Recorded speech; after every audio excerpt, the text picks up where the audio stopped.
បាទខ្ញុំសូមបង្ហាញពី flow ឯកសារដែលពីការឡាយជំនាញឆ្លងតាមឋានានុក្រមដើម្បីសុំហត្ថលេខាឧត្តមរដ្ឋមន្ត្រី បាទនេះគឺលំហូរនេះបានមកដល់ជំនួយការនាយកគាត់ការឡាយបាទអញ្ចឹងគាត់អាចមើលឯកសារនឹងបានលោកត្រូវចូលមកកន្លែង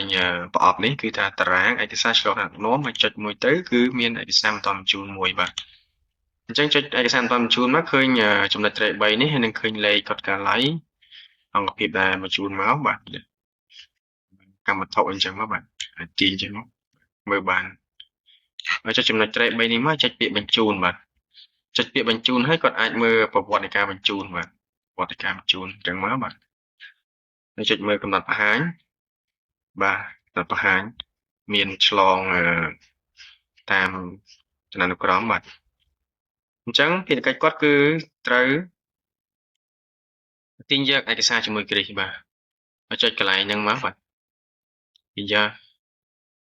ឯកសារជាមួយហត្ថលេខានឹងត្រូវហើយកន្លែងនេះគឺគាត់download មកដើម្បីបាទ download នេះបាទដើម្បីសុំគ្រីសរបស់នាយកគាត់ការឡាយ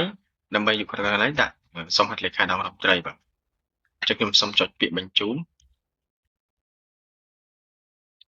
នាយកគាត់ការឡាយបាទ